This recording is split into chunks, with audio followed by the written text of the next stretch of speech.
Okay, welcome to our prophetic insights on the book of Daniel. We are now in the part two of our presentation. Shortly, I will just put in place the study. Wait for a while. Okay. Facebook.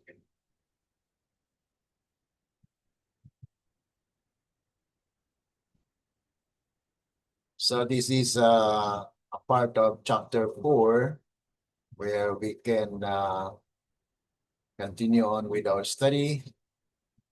I hope that you will be blessed with the study for today because this deals with the important aspect of the life of God's servant Daniel, and what message does he has for us today, especially with the experience of Nebuchadnezzar as well, because we know that yesterday we discussed about the great tree and divine watcher.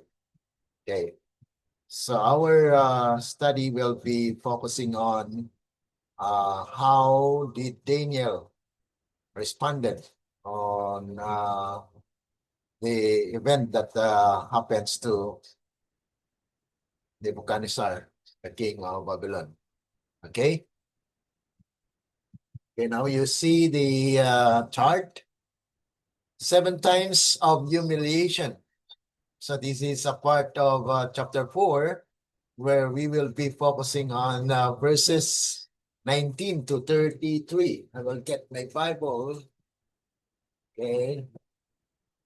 So for our consideration today, we would like to welcome those who are following us on Facebook and also in YouTube, where you can actually browse and have the sequence of our study for this series, the prophetic insights in the book of Daniel. Okay, so the title of our study for today is 7 Times of Humiliation. Pride goes before destruction. So this will be a personal lesson for each one of us, because this is part 2, wherein we will be tackling the prophetic insights of that experience or of that part of the life of the king of Babylon. And before we continue on, we have this prayer thought. Pag-isipan po natin yung talatang ito. It says here, then Satan sought to make Daniel's faithfulness to God the cause of his destruction. So nakita natin dito mga kapatid na Satan would like to destroy Daniel. But we are considering now the experience of King Nebuchadnezzar. The presidents and princes came tumultuously together unto the king and said, all the presidents of the kingdom, the governors and the princes, counselors and the captains have consulted together to establish a royal statute and to make a firm decree that whosoever shall ask a petition of any god or man for 30 days, save of thee, O king, he shall be cast into the den of lions. The king's pride was flattered. So we are talking about the pride. He was ignorant of the mischief purposed against Daniel, and he granted the request. The decree was signed and became one of the unalterable laws of the Medes and Persians. So this one is actually talking about pride, where the pride of the king make it possible that Daniel will be put in the lion's den. But we are not taking into consideration that the next chapter, but we are taking here that there is pride on behalf of the king. And so there was destruction. And we see in the chart that pride goes before destruction. So in experience of Nebuchadnezzar, we can see here the practical application of the rejection of the king, wherein he became defamed. Bakit po? Because he was acting like a beast on the field. And yesterday we discussed about the great tree that represents the king. And in that tree, uh, there are much fruit, and it encompasses under it. And then, ano pong nangyari? It was cut down. And so, why does the Lord or the watcher observe or watch about this experience? You know, watcher here is a divine representation of God, where he is actually taking into consideration what we do in our lives. And so he actually watches the king, where he has that pride in himself, but yet in the latter part of his life, he will be cut down. And he experienced humiliation, okay, because of pride. So let's pray for that. That God will speak to us today as we consider on our study the 7 times of humiliation. Let's pray. Our dear and kind lovely Father, at this moment, oh God, we come before your presence as we take the chapter 4, wherein lessons are designed for us today in these last days. Help us, oh God, to consider our ways and also that feel humiliated, not of what we have done, but because of the things that we need to submit to you, O God. That we humble ourselves before thee, that you can speak to us, O God, what lessons that are very important in these last days, that we could have the character of Christ. Thank you so much, O God, for opportunity that will give us the right to live a life in righteousness, not because of what we do, but because of what you have done for our lives. We pray all these things in the name of the Lord Jesus. Amen. Okay, so we will continue on with our prophetic insights here on the chapter 4, especially with verses 19 to 33. Okay. Now, when Daniel understood the meaning of the dream, wherein the king had related or relate to Daniel, he was astonished and troubled. Why? Because his reaction was not satisfaction over the king's coming punishment. Because he is actually taking into consideration the dream of the king, that the king had been shown a great tree, and it actually regarding the king, that he actually prospered and he fed the nations because of that prosperity. But pride had been actually overshadowed the king. He wished that the message applied to Nebuchadnezzar's enemies, but it is actually directed to the king. So this reveals the spirit of true prophetic ministry. Na kung saan ang God's messenger warns because he desires repentance, not destruction. So sa mga messenger ng Panginoon, mga kapatid, we are actually, our character will be revealed. Because when we are desiring the people to be punished or to be destroyed, then that is not the spirit of being called into the service. Because we need actually to save, not to destroy. That's why there is a warning. That's why Daniel has been moved into compassion, wherein when he realized that was intended for the king, then nagkaroon po siya ng awa. Ellen G. White writes, Daniel's heart was filled with what? With pity for the proud monarch. So this is the situation where he was put into as interpreter of the dream, because I know and we know that he was the one who had been used by God to reveal even the succession of the kingdoms.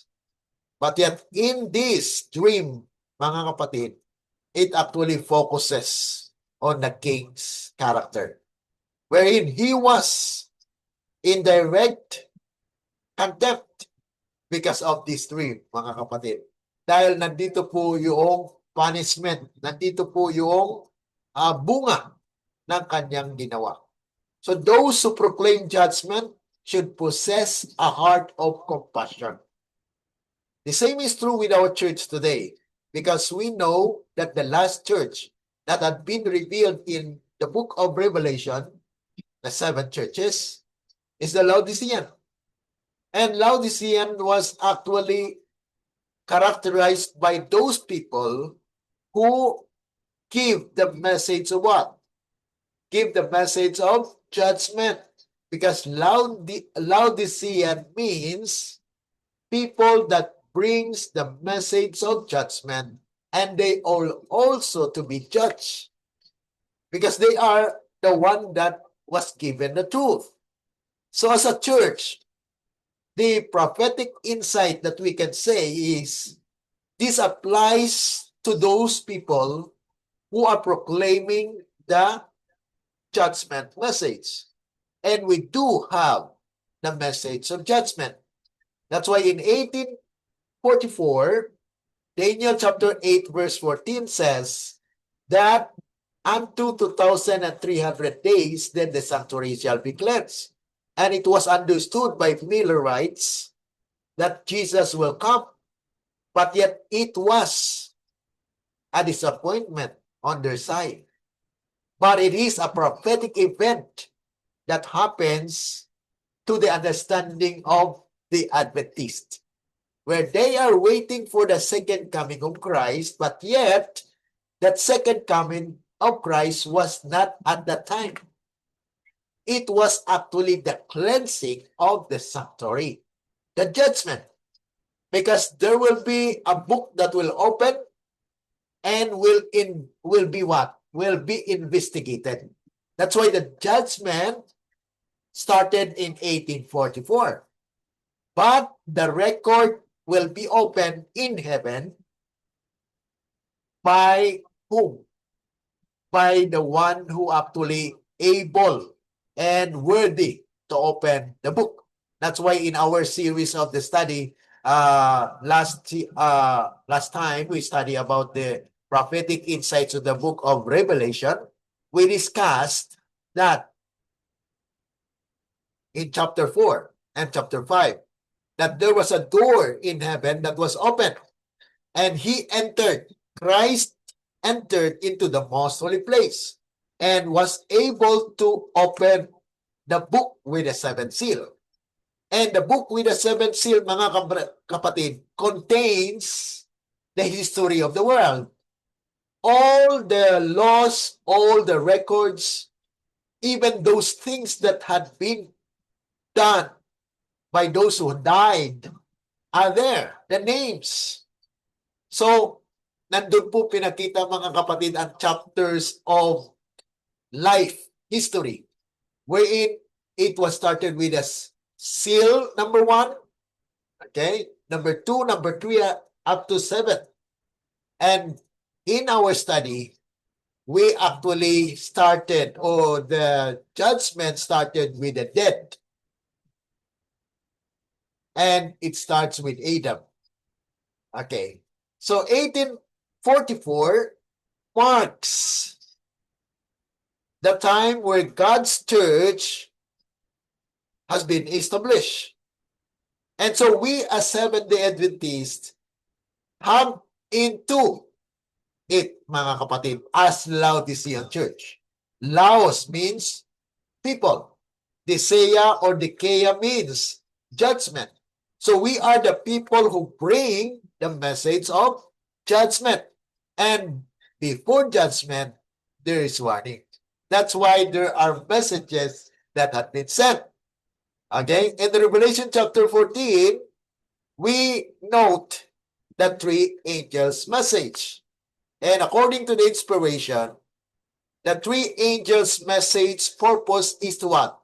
Is to gather people. For what? For the last days event.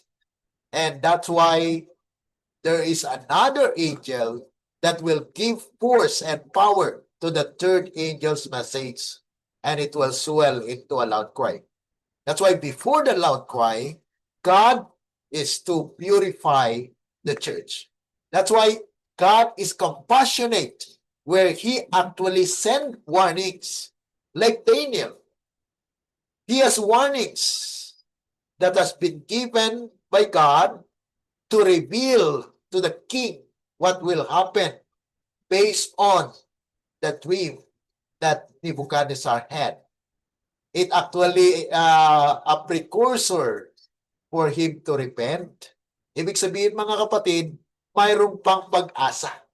There is hope that when Nebuchadnezzar will be warned of his standing before God, then there is still hope mga kapatid. Kaya yung root of that great tree was not actually plucked out. Ibig sabihin, nananatili pa po yung ugat. Mayroon pa po siyang ugat. Pinutol lang po siya. Ibig sabihin, yung kanyang prosperity, ang kanyang character will be what? Will be transformed through that experience of humiliation. Okay, now, Daniel calls for repentance. Yan po ay mababasa natin dito sa Daniel chapter 4 verse 27. If you have your Bible, then we can you can follow with me. Daniel chapter 4 verse 27, it says, and the princess, this is chapter 4. Okay, chapter 4 verse 27. Wherefore, O king, let my counsel be acceptable. Wow. Ito po yung talagang mensahe po na with respect and then compassion. Bakit po mga kapatid? Dahil alam po niya na ito ay medyo masakit na katotohanan. Kaya masakit na katotohanan na kung saan ay magliligtas. Okay? Sabi po rito, let my counsel be acceptable unto thee, and break off thy sins by righteousness. Ibig sabihin mga kapatid ay alam po ni Daniel at pinapakilala niya sa hari na mayroong kasalanang nagawa. Ngunit ang Diyos po ay makatwiran, na mayroon po siyang katwiran na ipagkaloob kung ang tao ay handang magkaroon ng relasyon. Okay?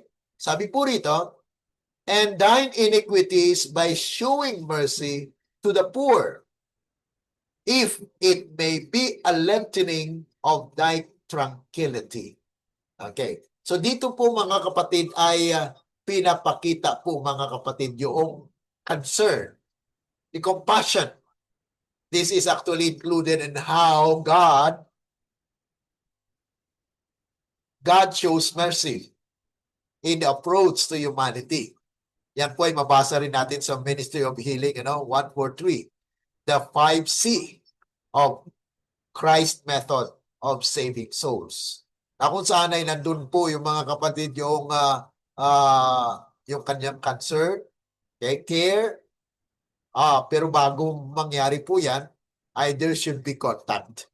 So contact, concern, care, and then win the confidence, and then call. So that's how God is actually preparing a person to repentance and to acknowledge that he had sinned against God. This shows that the announced judgment was conditional. So ang judgment mga kapatid ay conditional. na mayroon munang warning. Before that execution of that judgment, there is still warning if that person will repent or not. So God was giving the king an opportunity to repent. The same with us today, that God is giving the church, every one of us has been given a chance wherein we could act depending on what role God has given for the church. Because as a church, we have been given a responsibility to warn the people and to show mercy, to love mercy.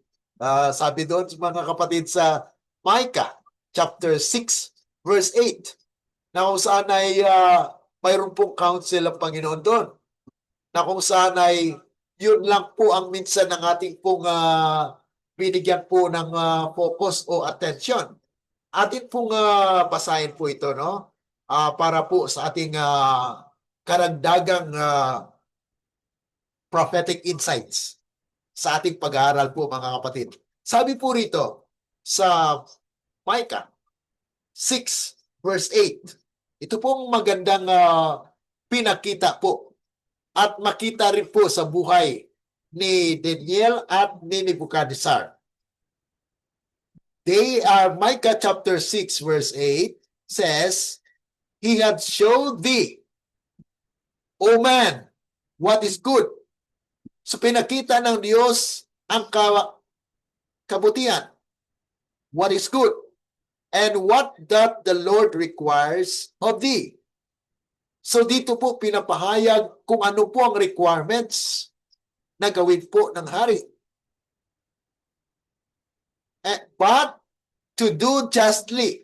That's why sinabi dito mga kapatid, showing mercy to the poor. Na hindi lamang mga kapatid na you have this pride, na tumaas po yung pride kasi ni King Nebuchadnezzar. So, sinabi po rito mga kapatid, to do justly and to love mercy and to walk humbly with thy God. Mapapansin niyo po ba mga kapatid na noong sa bago pa man mangyari at magkaroon ng dream si Nebuchadnezzar, ay nagkaroon po siya ng pagpakumbaba? Or he walked humbly with God? No, the answer is no. Because actually, his pride goes up. And this is where his humiliation o yung pagpakumbaba ay mangyari mga kapatid. Because God caused him to be humiliated. Okay? So, ito pinapakita mga kapatid na there is an announcement of judgment na kung saan ay kung mayroon pang pagbabago, then it will be turned around. So God was giving the king an opportunity to repent. The prophecy was a warning designed to produce reform, not simply a declaration of unavoidable destruction. Ganun din mga kapatid sa mga mensahe sa prophecy. We are talking about prophecy, and this is showing the love of God. And so it is a gospel. It is salvation. So we cannot deny that when we study prophecy, we are studying about salvation. Kasi may nagsasabi mga kapatid, puro lang kayo prophecy, or you are taking the study of prophecy but yet you don't know how, you don't understand salvation. Actually, it's a part of salvation. Because prophecy is a warning. God has given us the privilege and opportunity to know what will happen. And this is God's love. The love of God that emanates, na nandun mga kapatid, pinapakita niya sa propesiya na mayroong warning na ito ang dapat gawin. Na in the last days, you will be experiencing what Daniel had experienced. That's why in our first presentation, mga kapatid, sa chapter 1, we discuss about the preparation of Daniel before Revelation. Bago po siya binigyan ng propesya, ay nandun po yung tinatawag nating test of his character. Ano pong character niya? Bagamat pinalitan po yung pangalan niya, okay? His identity was changed through the changing of his name. But yet the second or the test that struck and gives opportunity for him to be qualified to receive revelation is actually the diet. Now, he purposed himself not to eat the king's meat on the table of the king. That's why we say, mga kapatid, na before we understand prophecy, there must be what cleansing in our system. Because if our system is clogged, then you may understand, or you may not understand the prophetic framework or preparation po yung mga kapatid para maging open yung mind natin. No? If we are indulging in an intemperance, ibig sabihin mga kapatid, hindi pagpipigil ng ating sarili na kung ano po ang nais natin kainin ay pwede. Na sinabi po ng Panginoon mga kapatid na this should be avoided. Dahil ang pagkain po ng mga ganun ay makasira sa ating katawan. That's actually love of God. He loves us. And so He wants us to reform. Pag nakarinig tayo ng reform mga kapatid, sabihin natin na, offshoot na yan. That is not mga kapatid, because we are God's people. And we need to warn the people that they are now subjected to what? Purification. And purification, mga kapatid, nandoon nakapasok yung tinatawag nating cleansing of the body, the health of the body, and a clear mind na kung saan mga kapatid, God can reveal. Ellen G. White here actually explains in Prophets and Kings, page 517. The warning was given that the threatened judgment must be what? Must be averted. Ibig sabihin, pabaliktad. Ibig sabihin, ang prophetic declaration or mga prophetic insight ay nagbibigay po ng ng chance, ng pag-asa sa tao na kung ang tao ay makarinig ng mga makahulang pananaw, it will transform their mind. Kaya nga po dito sa panaginip ni Nebuchadnezzar, yun po ay paalaala at maging pag-asa para sa kanya. Na pinakita sa kanya na yung the great tree, meaning he actually increased in popularity, in prosperity, and he grows into the character wherein pride, self, naging self-conceited siya mga kapatid. Ibig sabihin, nakasentro ang kanyang mga desisyon, ang kanyang mga ginagawa sa sarili. Glorifying not God, but glorifying himself. So yun po yung danger na kung saan ay may prosperity. Maliban lamang mga kapatid na kung i-acknowledge mo that without God, you don't have those things. Pero dito mga kapatid, sa buhay ni Nebuchadnezzar ay naging ma-pride po siya. So ang prinsipyo po dito ng conditional prophecy, the Bible repeatedly demonstrate this principle. Ibig sabihin, when we study prophecy, yan po ay showing God's love for humanity. Bakit? Dahil pinapahayag niya po na ito ang mangyayari. Kung hindi kayo magbago, ito ang mangyari sa iyo. Is that not important to study upon? Hindi po ba mahalaga na pag-aralan ng prophecy? Because it is a part of God's love. Katulad po sa Ninive. Di po ba? Jonah chapter 3 verses 4 to 10. Judgment was announced, but repentance brought mercy. Di po ba mga kapatid, ano? Na kung saan ay si Jonah, hindi po siya ayaw niya pa sana. Okay? Tumakas nga po siya eh. Pero ganun pa man mga kapatid, God's will ay mangyayari po. Because it is actually God's plan that the people has opportunity to change. Hindi po siya ayaw niyo po mangyari na there will be destruction. Iyan po ngayon ang mga lumalabas na mga issue na mayroon ang Diyos daw po ay hindi pumapatay. Yes, he is not a God of destruction. Tama po yun. Okay? God is not a God of destruction because He is a God of love. He loves humanity. That's why He wants people that He doesn't want that they will be destroyed. Pero kung ang tao, mga kapatid, ay hindi makinig, okay, can we not say that God is not just because He allowed destruction to come? As a result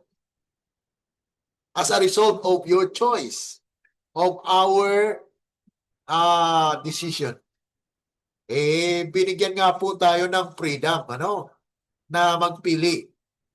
Pero ang Panginoon, mga kapatid, nagsalita din sa atin. Okay? May freedom ka. Ito ang dapat. Ito ang mangyari. Will you still choose? Kung minsan, mga kapatid, ay nagkaroon po ng pride ang tao. Ako. I can do this. I can do that. Ngunit, mga kapatid, katulad po kay Jonah, ayaw niya sana. Because he knew that God is merciful. Ang mensahero ng Panginoon, mga kapatid, dapat mayroong pusong makadiyos. Ano po ang pusong makadiyos? Yung the love of God will be portrayed through our service. Na hindi lang puro, mga kapatid, na yung panggigipit. Yes, may mga tao po kasi na you are insisting like what happened here kay Nebuchadnezzar. He commanded that all should worship. Yan po ay violation na para bagang kung hindi kayo mag-worship, ito mangyari sa iyo. So that is human command, mga kapatid. Ang Diyos po may rason sa pagkaman. Bakit po? He was the creator. Kaya hindi natin maibaling ang ating ituturo doon sa Diyos. Ang Diyos kasi nag-usa ganito, mga kapatid. God is righteous. He showed mercy. He loved His creation. Sa kay Hezekiah, mga kapatid, sa 2 Kings chapter 20 verses 1 to 6, a death sentence was announced, but prayer and repentance resulted in additional years. Yun, mga kapatid, ang mercy ng Panginoon. So, hindi ibig sabihin, mga kapatid, na pag tayo ay nagsisi, ay hindi ka na hindi ka na mapatawad. Yes, nagkamali tayo, mga kapatid, and there is still time to reform. That's why there is life. Habang nabubuhay, may pag-asa. Kaya God is speaking to His people. He's calling His people. That's why in Matthew 20, mga kapatid, mayroong emergency call. Di po ba?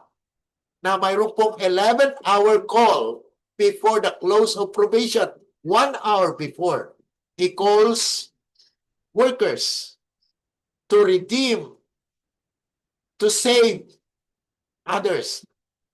And that will be in the last days, mga kapatid. In our time, kay King Ahab, 1 Kings chapter 21, 27 to 29, humiliation before God brought a postponement of the announced judgment.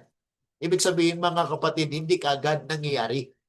Dahil mayroon pa pong pagkakataon.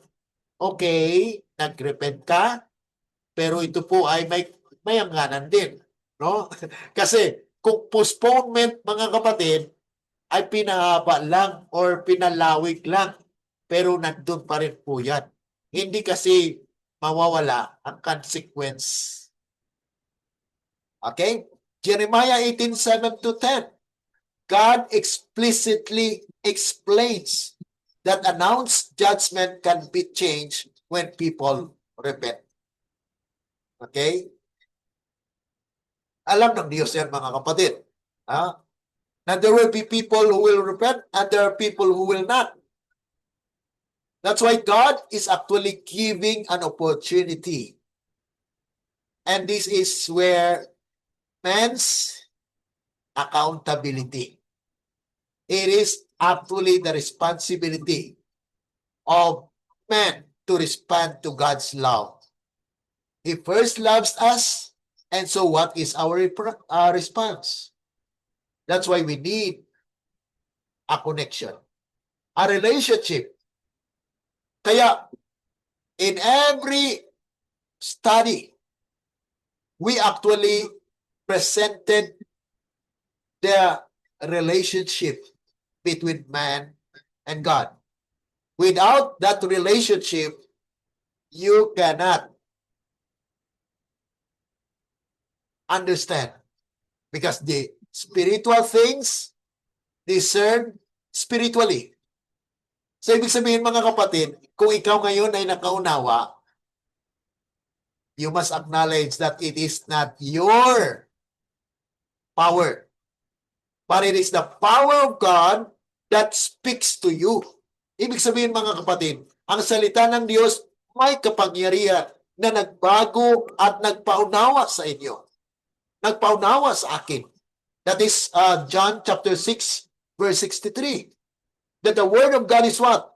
Is quick. And it is living. And it has a power to transform. It just a seed that grows, mga kapatid. Na tumutubo po yan. Habang may dilig, tumutubo, mga kapatid. Joel chapter 2, verse 12 to 14. God calls His people to return to Him because He is gracious and merciful. Ganon din po ang sa ating church ngayon. We know that there are elements of what?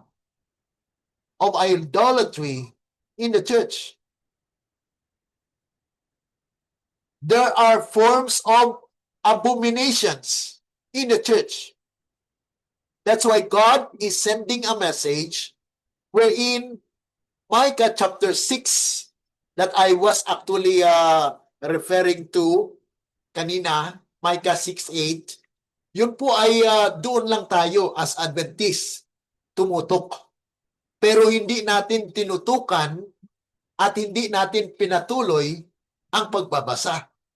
Na sinabi dito, mga kapatid, He hath showed thee, O man, what is good, and what doth the Lord require of thee.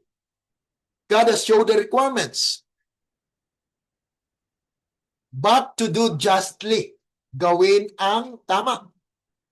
Okay, ang just, ibig sabihin, mga kapatid, ay reasonably na may ginawa ka. Na yan po ay righteousness. Sinabi pa po rito, and to love mercy and to walk humbly with thy God. How to walk humbly with thy God, mga kapatid? Yan ang kasunod po na verse. Verse 9. Sabi po rito, the Lord's voice. Sinong voice, mga kapatid? the Lord. The Lord's voice crieth unto the city. Anong city? City is God's church because we consider ourselves as God's people. In verse 8, we applied them to us. He showed us mercy. He showed us what is good. We need to do justly and love mercy. And then walk humbly with a God. And so, the Lord's voice, ang tinig ng Panginoon ay sumisigaw sa atin. Sabi po rito, and the man of wisdom. Sino kaya ang mga wise dito? Kaya we are considering that the parable or the 10 virgins, the parable of the 10 virgins is actually directed to the Seventh-day Adventist. Bakit po? We are all waiting. The 10 virgins waiting for the bridegroom to come. And so we as Seventh-day Adventists waiting for the bridegroom to come. And so there are wise, there are foolish. So those wise have what? Have their light, have the oil, extra oil. That's why the man of wisdom shall see thy name. They will acknowledge because they have advanced information. They have the prophetic insight. Nakikita nila dahil pinakita ng Diyos sa kanila.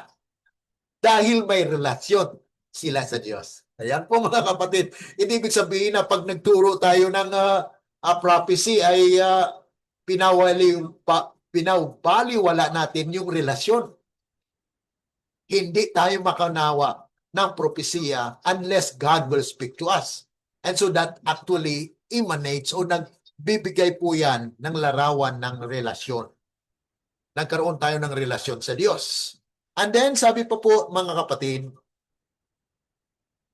the man of wisdom shall see thy name, hear ye the rod, and who hath appointed it. Kaya kung dumating man ang mensahe na mayroon pong nagkakry mga kapatid, ibig sabihin, there is a declaration of a message. Where? In a city. What is city? In a church. In God's people. Hear ye the rod. Pakinggan po natin ang tungkod. Yung tungkod, mga kapatid, yan po yung voice of God. And who is the shepherd that has the rod? Yan po yung John chapter 10, verse 11. Ano pong sabi sa verse 11? Who is the good shepherd? Jesus. So Jesus has the rod and he is the shepherd. So God calls his people to return to him through the rod. Sa pamagitan po ng rod, di ba may kwan po yan na pang-draw closer to him? Pag na muntik na mahulog yung karnero, ay i-stretch out niya yung kanyang rod and then to draw closer that they might not fall. Yan po yung purpose ng rod. Okay? Mensahe ng Diyos para sa kanyang bayan. Now, what is the insight? Prophetic insight that we need to draw from chapter 4. Chapter 4 teaches us an important principle. Ano pong prinsipyong ito? A prophetic warning is often God's mercy before judgment. Kaya wag po nating akalain na ay hindi yan nating mensahe because it is against the church. Mga kapatid, this is a message of God for our church. For you and me who is following this. This is a message for us. It's not from me. It is from God. It is the Lord's voice. Try it right now in the city, in the church. The purpose of warning is what? Is to awaken the sinner. Are you a sinner? Am I a sinner? Then you will be awakened. Ma-realize natin. Hindi tayo magagalit, di po ba? sinasabi sa atin, ano po ba yung purpose ng Biblia? Di po ba to teach doctrine, di ba? It is profitable for doctrine, reproof, correction, and instruction in righteousness. That his people will be what? Righteous, doing what is right. Okay? Produce repentance and bring reformation. Hindi po mga kapatid na pag nakarinig po tayo ng mga mensaheng ganito, magagalit tayo, ma-hurt tayo. Ano? Na pinagbawalan tayo ganito, bawal palang kumain ng ganito, bawal palang gumawa ng ganito. Yan po ay pag-ibig ng Diyos na ayaw niya tayong mapahamak. Di po ba? Okay? So therefore, when God reveals coming judgment, the appropriate response is what? Is not merely when will it happen. Hindi lamang mga kapatid kung mangyari na yon. Bago pa man yan, ay dapat mayroon na pong action. Mayroon na pong pagpili ng tama. Mayroon na pong pamumuhay ng tama. Kung magpatuloy tayo sa kasalanan, alam natin kasalanan yun. Okay? James chapter 4, verse 17. Ang nakakaalam ng mabuting gawin at hindi ginagawa, yan ay kasalanan. Okay? So, sabi rito, ang kinakailangan mga kapatid, what must I change before it happens? Ang tanong sana dito mga kapatid, no? Dahil kung approach natin po yan na wala tayong kakayanan, what can God do that I must concede? Ibig sabihin na mayroon po kayong pagsurrender sa Diyos. Kasi hindi gagawa ang Panginoon. Hindi niya pipilitin ng tao. Kaya nagbibigay po siya ng warning, if you trust in me, if you are willing that I will work in you. Because sabi po sa Philippians chapter 2 verse 12. Ang sabi po doon mga kapatid na okay, basahin po natin para klaro dahil napakaganda po nito. Na maunawaan po natin, okay? Na kung saan ay Philippians chapter 2 verse 12. Ito po ang karamihan ng ginagamit po na ang kaligtasan po ay nabanggit po rito. 2 verse 12. Wherefore, my beloved, as ye have always obeyed, not as in my presence only, but now much more in my absence. Work out your own salvation with fear and trembling. So dito mga kapatid, para bagang sinasabi ni Pablo na gumawa ka. Ang tanong po ay, kaya mo ba? Okay, sabi po rito sa verse 13, dapat ipatuloy po sa verse 13, It says, for it is God which worketh in you both to will and to do of His good pleasure. Are we willing? Like dito po sa buhay ni Nebuchadnezzar,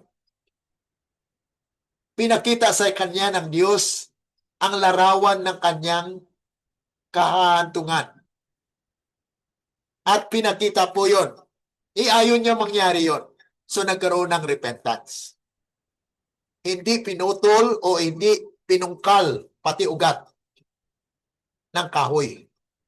Kundi nananatili yung ugat. Dahil may pag-asa pa. Okay? So, there must be a change that will happen in a person. Hindi po yan pwede ang iba ang magbago para sa iyo. Yan po ang ibig sabihin nun. Na God will work in you if you are willing. Hindi ang Diyos na mimilit. That's why we have freedom of choice. Yan po yung ibig sabihin nun. na binigyan po tayo ng freedom of choice para ma-exercise natin yung ating what? Choices, ang ating freedom. Pero hindi ibig sabihin na kung ano na lang, dapat tama. Ang tanong dito, may tamang magagawa ba ang taong patay at makasalanan? Wala din po ba? So kailangan nating makarinig. Kaya nagpadala ang Diyos ng mensahe. Romans chapter 10, verse 15, 16, 17. Na ang pananampalataya dumarating sa pamagitan ng ano? Salita.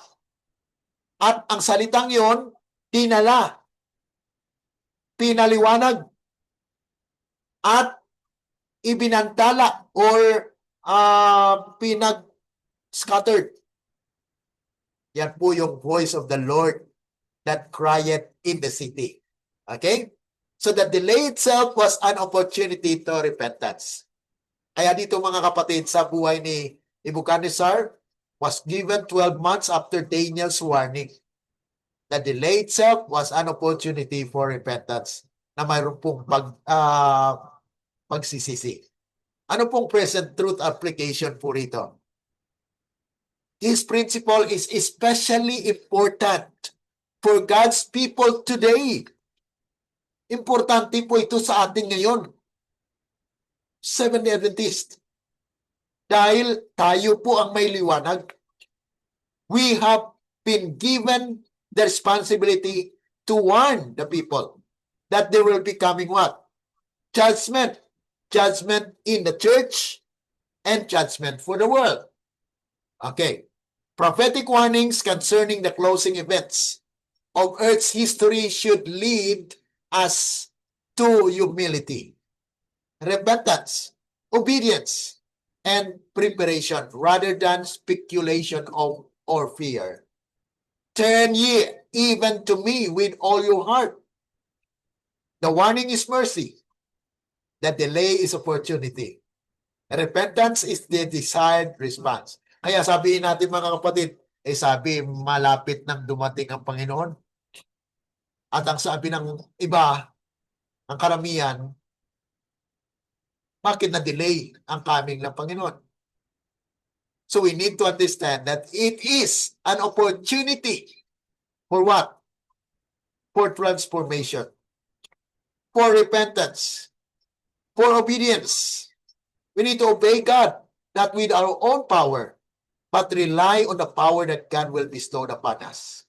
That's why there is a statement that Ellen G. White says, let us strive with all the power that God has given us to be among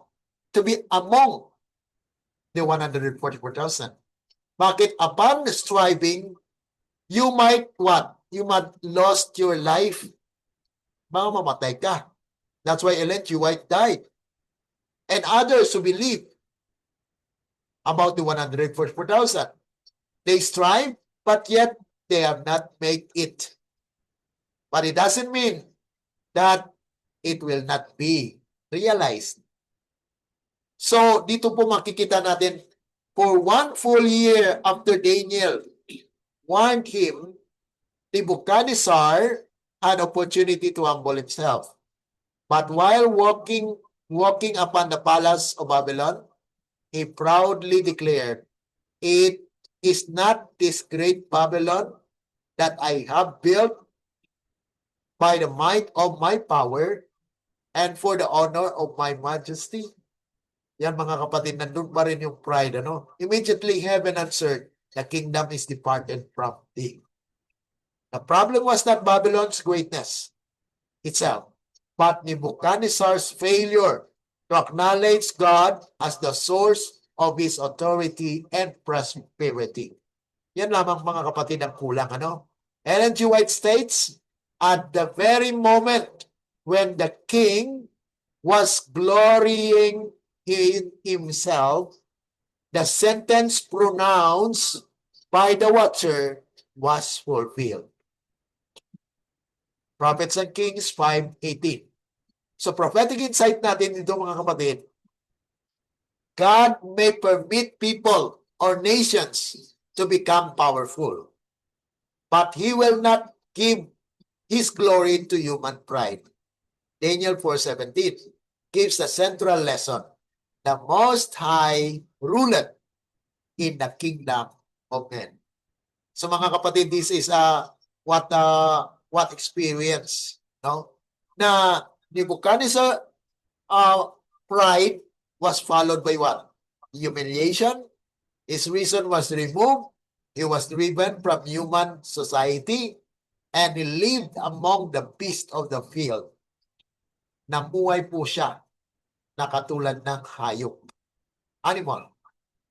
The immediate purpose was to teach him the Most High ruler ruleth in the kingdom of men.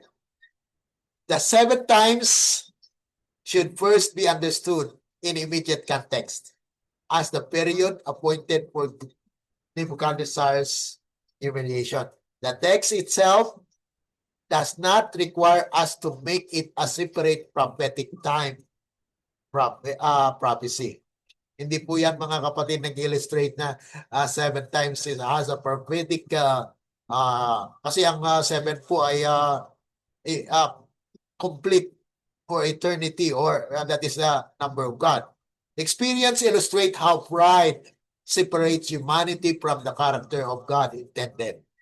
Human beings were created in God's image, but Nebuchadnezzar self-exaltation resulted in a symbolic reversal.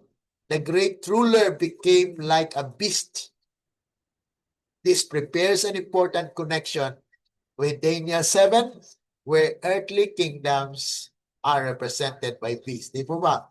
So ito pong dahilan na ang sunod-sunod po ng mga beasts na ginamit po sa Daniel ay nagsalarawan din po at nagsisimbolikan po siya ng tao or nations. Okay? Human government separated from God's authority becomes what? Increasingly beast-like in character. Kaya mga kapatid, ang present truth na presentation ngayong umaga, ngayong hapon, ngayong gabi, sa inyo mga kapatid na nanonood kung gabi or umaga man, ang Daniel mga kapatid, Daniel 4 is not merely the story of an ancient king. It is a warning against what? Against self-exaltation, independence from God, and human government that refuses divine authority. Okay, so ngayong mga oras na ito mga kapatid, ito po yung ating lesson. There is still part of this mga kapatid na ito po yung lesson din. Pride says, I have built. Faith says, God has given. Nebuchadnezzar had to lose his throne temporarily before he learned the greater truth. The heaven do rule. God permits greatness, but He requires what? He requires humility. Kaya we need to humble ourselves before the Lord, mga kapatid. Ako man, ikaw, tayo lahat, kailangan po mag-humble ourselves to the Lord and give Him the opportunity. Actually, He can do it. But we as individuals have to decide for ourselves. And it is God that will do the rest. Okay, let's pray for our closing. Our dear and kind lovely Father, once again, oh God, at this moment, we would like to thank you for everything that we have heard, that you have spoken to us through your servant, oh God. We know that you are the one speaking in our hearts through the power of the Holy Spirit. May we be convicted that without you in our lives, we are nothing. And so we submit everything, oh God, whatever and wherever and whenever it will be. We know that we are secured in your hands. Help us, oh God, to maintain our loyalty, our allegiance to you, that we will not confine or believe in human sophistry. Thank you so much. Dismiss us with a blessing. We pray in the love of the Lord Jesus. Amen. Let the words of our mouth and the meditations of our hearts be acceptable unto thy sight, O Lord, our strength and our Redeemer. Amen and amen. God bless you. And maraming salamat po sa ating mga taga-subaybay dito po sa ating programa, Prophetic Insights on the Book of Daniel. See you tomorrow for our question and answers, mga kapatid. Dahil yan po ang sunod natin na pag-aralan. Ang part 3 po natin ay ito po yung part 3 ay restoration and the last day lessons. Question and answer, kasama na po doon mga kapatid.